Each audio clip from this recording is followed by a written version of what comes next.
Bonjour et bienvenue sur le podcast Réussir demain au lycée, le podcast à destination de tous les lycéens désirant réussir leurs années lycée et leur orientation et acquérir toutes les clés de l'excellence et du succès pour assurer leur avenir, et à destination de leurs parents désireux de les soutenir dans ce chemin. Je suis Nathalie Mougel, coach scolaire, et j'accompagne les lycéens qui souhaitent réussir. Je les aide à obtenir les résultats qu'ils méritent et l'orientation qui leur correspond vraiment, en apprenant à mieux se connaître dans leur fonctionnement d'élève et leur désir d'adulte en devenir, et en mettant en place des méthodes personnalisées afin qu'ils puissent sereinement envisager un avenir plein de sens et d'abondance. Bonjour, on se retrouve aujourd'hui pour le dernier épisode de la série de 3 sur la procrastination, et aujourd'hui je vais m'adresser un peu plus particulièrement à ceux qui sont peut-être des procrastinateurs chroniques. Tu sais, si tu repousses presque systématiquement tes tâches jusqu'au dernier moment et que tu fais tout dans l'urgence juste parce que t'arrives pas à te mettre au travail à l'avance et que du coup tu te retrouves toujours pris par les deadlines. Alors, comment tu vas pouvoir faire pour briser ce cercle vicieux et arrêter de tout faire à la dernière minute ? Avant de rentrer dans le vif du sujet, je te rappelle que si tu m'écoutes et que tu es parent de lycéens, tu peux t'inscrire à mes mails. Les mails vont reprendre de façon très régulière maintenant, et parce que c'est un moyen de communiquer qui me semble très intéressant, notamment pour les parents. Et donc tu peux t'inscrire en cliquant le lien qui se trouve dans la description, et tu recevras en même temps un e-book gratuit pour t'aider à mieux aider ton enfant dans sa scolarité de lycéen. On est donc parti pour les procrastinateurs chroniques. En fait, si tu es dans ce cas-là, si tu fais partie de ces gens qui font toujours tout à la dernière minute parce qu'ils sont incapables de se mettre au travail à l'avance, tu dois commencer par prendre conscience des raisons qui t'ont amené à cette situation-là. Pourquoi est-ce que tu remets toujours tout au lendemain et que tu te retrouves toujours à faire les choses dans l'urgence au moment où tu n'as vraiment plus le choix? Quels sont tes démons personnels qui font que tu te retrouves dans cette situation? Tu vas donc t'observer. Tu vas te regarder fonctionner, tu vas regarder comment tu agis, comment tu prends la décision de bosser ou pas. Qu'est-ce qui, au moment où tu dois t'y mettre, fait que ou tu t'y mets ou tu t'y mets pas. Ça vaut pour tes décisions immédiates, c'est-à-dire au moment même où tu dois travailler et où finalement tu décides de faire autre chose. Ça vaut aussi pour tes décisions à plus long terme, la façon dont tu gères ton temps, etc.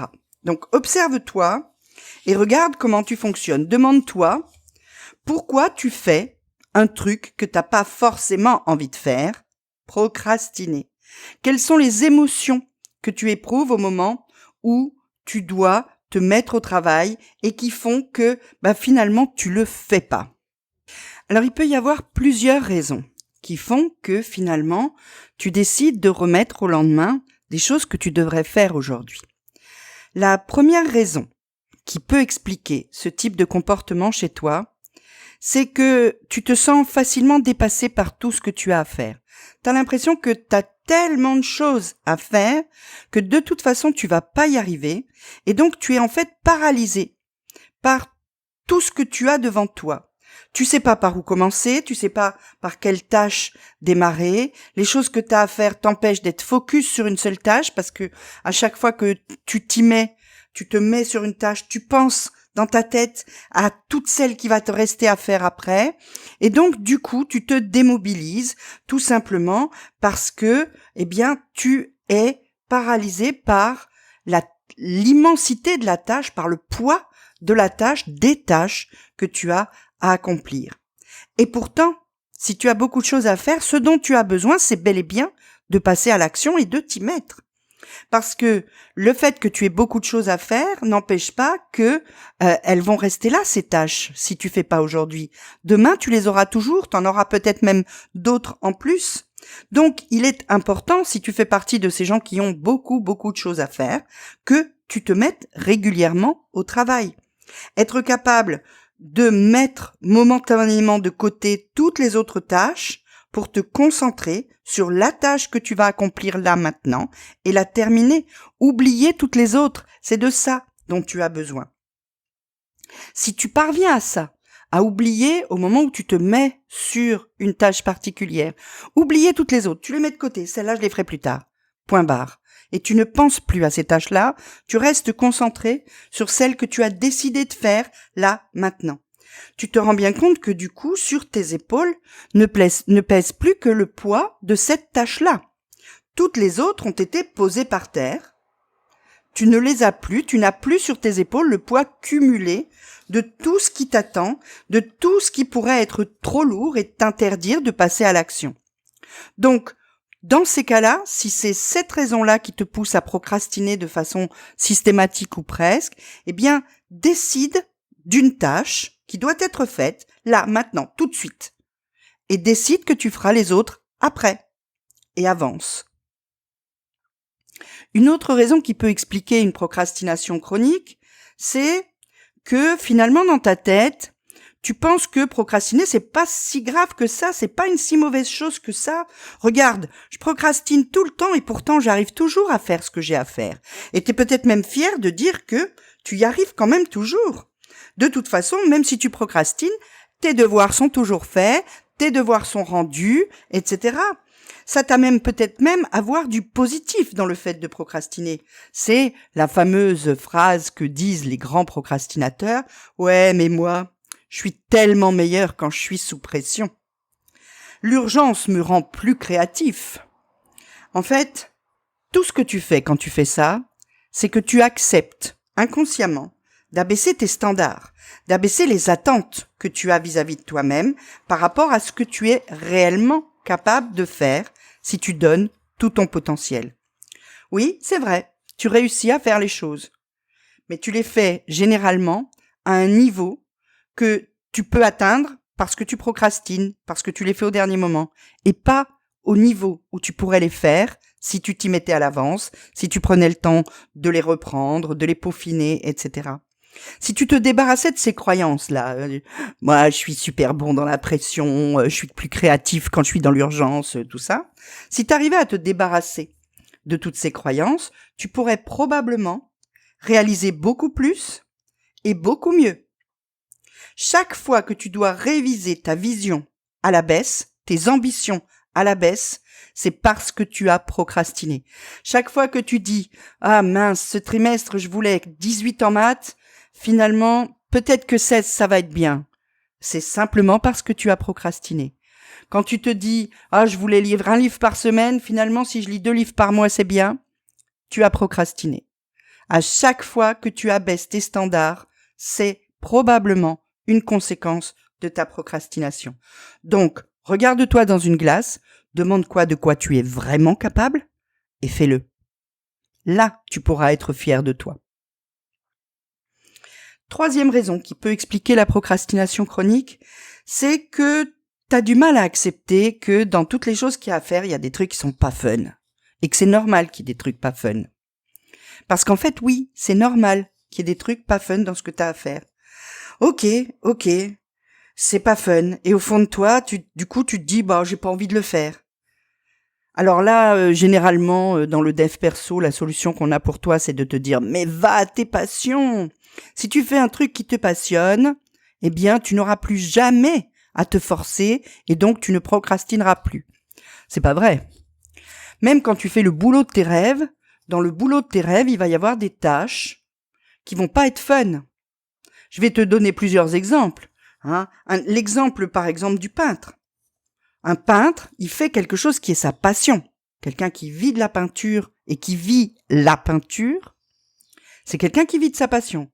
Pourtant, il y a des moments où il faut qu'il trempe ses mains dans la térébenthine pour laver ses pinceaux. Il y a des moments où il faut qu'il aille à des vernissages et des machins pour serrer la louche et boire des coups avec des gens qu'il aime pas. Tout ça, c'est des choses qui sont pas fun et qui pourtant font partie du métier de peintre. Moi, je suis prof. J'adore ça. Je suis coach. J'adore ça aussi. C'est-à-dire que m'occuper, aider les jeunes et tout ça, j'adore ça. Mais alors, quand il faut corriger des copies, C'est une catastrophe, je déteste ça. Je développe des réseaux sociaux où je mets ma tête. J'ai détesté ça pendant très très longtemps. C'était quelque chose de très difficile à faire pour moi et sur lequel j'ai d'ailleurs longuement procrastiné parce que j'aimais pas me mettre en avant, me mettre en lumière, etc. D'ailleurs, c'est pour ça que je suis si à l'aise dans les podcasts, c'est parce que là, je mets pas ma tête. Mais malgré tout, je le fais parce que ça fait partie de ce boulot de rêve. Et donc, dans tous les boulots, il va y avoir des trucs pas fun. Alors, évite de rester focalisé sur ces choses que t'as pas envie de faire, qui sont effectivement pas marrantes, et raisonne en termes d'identité. Qui es-tu et qui veux-tu être? Est-ce que pour être cette personne-là, tu dois faire cette chose qui n'est pas marrante, que t'as pas envie de faire? Si oui, vas-y, fais-la. Sinon, à ce moment-là, tu peux laisser tomber. Mais si à chaque fois que tu te trouves face à une tâche que t'as pas envie de faire parce que elle te plaît pas, pose-toi la question, est-ce que cette tâche est nécessaire pour devenir la personne que je veux être, que je veux devenir? Si la question est oui, il n'y a pas d'autres questions à se poser, il faut y aller et il faut le faire. 4e raison qui peut expliquer ta procrastination chronique, c'est le perfectionnisme. Tu cherches le moment parfait, la situation parfaite qui permettra la réalisation parfaite de bout en bout, du début jusqu'à la fin de la tâche que tu as à accomplir. Alors là, il faut lâcher prise.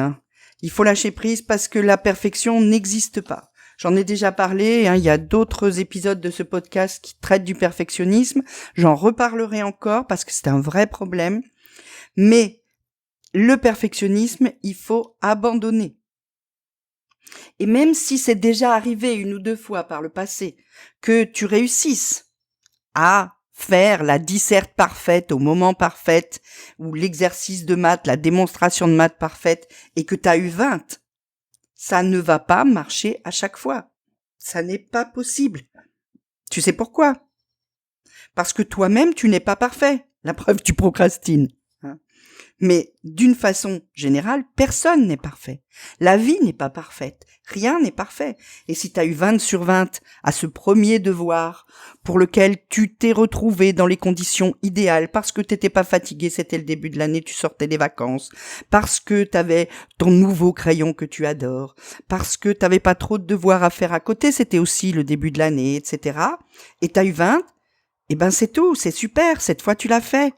Mais la fois d'après, accepte de travailler dans des conditions moins parfaites, parce que sinon tu y arriveras pas. Et c'est pas parce que tu as eu 20 la première fois que la deuxième fois tu n'as que 18 que t'es nul et que t'as baissé. C'est juste que, voilà, les conditions étaient différentes, l'exercice était différent, le moment était différent, etc. Arrête de faire les choses en pensant à comment tu vas être noté ou jugé pour cette tâche que tu es en train de faire. De toute façon, et ça, tu ne pourras pas me contredire là-dessus, tu auras plus de chances de t'approcher de la perfection si tu t'y mets tout de suite. Dans l'urgence, de toute façon, tu ne feras jamais rien de parfait. Ça, c'est quelque chose qui est sûr et certain. Et puis, si tu t'y mets tout de suite, tu auras la chance d'avoir le temps d'y revenir, d'améliorer ta première version. Donc, effectivement, tu vas t'approcher un peu plus de la perfection que si tu le fais la veille au soir. J'ai envie, pour terminer, de te partager une dernière chose. C'est ce que certains appellent la règle des 20 secondes. Alors, les 20 secondes, c'est quelque chose d'à peu près théorique, mais c'est l'idée que il faut que tu crées de la friction entre toi et les distractions qui sont le plus dangereuses pour toi. Arrange-toi pour que ces distractions soient plus difficilement accessibles. Si ta distraction principale, c'est ta console de jeu, eh ben la console de jeu, tu vas la mettre dans une autre pièce, dans une armoire, débranchée, etc. De façon à ce que, quand tu veux jouer, il faut que tu ailles la chercher, que tu la ramènes à la télé, que tu la branches, que tu vérifies que tout est bien, etc. Et donc, en fait, c'est plus chiant que de te mettre au boulot. Si ta distraction principale, c'est ton téléphone, mets-le dans une autre salle, éteins. Si c'est une appli particulière sur ton téléphone, ne la mets pas sur ton écran d'accueil. Arrange-toi pour la mettre dans un autre fichier, de façon à ce que tu aies besoin de cliquer 5 ou 6 fois pour arriver jusqu'à cette appli-là, etc. Je pense que tu comprends le fonctionnement de cette idée-là. Tu dois créer de la friction entre toi et tes distractions, et au contraire, tu dois faire en sorte que ta mise au travail soit plus facile. Et donc, du coup, les deux cumulés, tu vas arriver à une situation où c'est quasiment plus facile de te mettre au boulot que de te distraire. Prépare tes affaires et un bureau rangé, et tes crayons tout prêts, et tes cahiers à disposition. Organise ton environnement de travail pour que la mise au travail soit presque instantanée. Ça, c'est très, très important aussi. Bon, petit à petit, j'espère qu'avec tout ça, tu vas arriver à procrastiner moins systématiquement. Ne te flagelle pas si tu n'arrives pas tout de suite à te mettre au travail à chaque fois. Quand on a des habitudes comme celle-là, des vilaines habitudes comme la procrastination, c'est difficile de s'en défaire du jour au lendemain, c'est quasiment impossible. Donc ça t'arrivera peut-être encore, mais moins tu procrastines, plus tu vas avancer et plus tu vas comprendre que effectivement, c'était pas bon pour toi et que tu réussis bien mieux quand tu ne procrastines pas. Et donc petit à petit, tu vas de plus en plus te mettre plus facilement au travail, moins retarder le moment où tu démarres une tâche et donc être plus efficace, plus productif, meilleur, plus fier, etc. J'espère que cet épisode t'a apporté de la valeur et je te dis à très vite. Le prochain, je te le dis tout de suite, le prochain est une interview pépite. Je vais en parler sur Instagram, je vais annoncer cette interview, mais c'est vraiment une interview pépite. À très vite. Si cet épisode t'a apporté un peu de valeur, si tu veux me soutenir, je t'invite à aller me mettre 5 étoiles, que tu m'écoutes sur Apple Podcasts, Spotify ou n'importe quelle plateforme. C'est le meilleur moyen pour me permettre d'aider encore plus de lycéens. Et si tu as 30 secondes, tu peux même mettre un avis. C'est encore plus efficace. En attendant, je te dis à très vite dans un prochain épisode. Entre deux, on se retrouve sur Instagram. À bientôt!